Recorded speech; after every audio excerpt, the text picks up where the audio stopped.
The incident occurred in January last year when a female patient was allegedly raped by a 13-year-old male patient in Perth Children's Hospital's acute mental health ward. Did any of the investigations into this incident find that the ward was understaffed on the night this occurred? No, staffing levels were as what they should be. It's been more than a week in the hospital's case that it wasn't understaffed that night. We know it was fully staffed that evening. The ABC has seen a document which clearly states in black and white that the ward was down one senior staff member that night. A clinical incident review was conducted immediately after the alleged assault. That panel concluded that the optimal number of staff on the ward that night would have been 8. We know there were 7.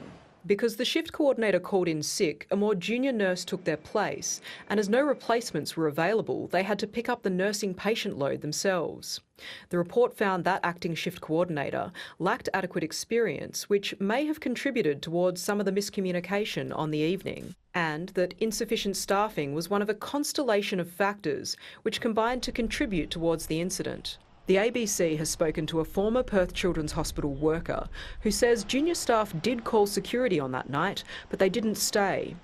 The worker says staff alerted senior management about safety concerns regarding the male patient prior to the incident, but claims they weren't followed up. Hello, my name's Ashwarya. In April 2021, 7-year-old Ashwarya Ashwath died at the same hospital after waiting almost 2 hours to be seen by a doctor in the ED. At the time, then Premier Mark McGowan told us, the emergency department was staffed above its complement. It was staffed above what is normally there. But a coronial inquest into her death recommended minimum staffing ratios be introduced at PCH. The inquest heard staff were overloaded on the night Ashwarya died. Australian Nursing Federation State Secretary Janet Ray says there must be greater transparency. This government does not shy away from spin. It doesn't shy away from mixing up the facts to make themselves look better, and they're not shy about throwing nurses and midwives under the bus and blaming the little guy when it's a systemic problem.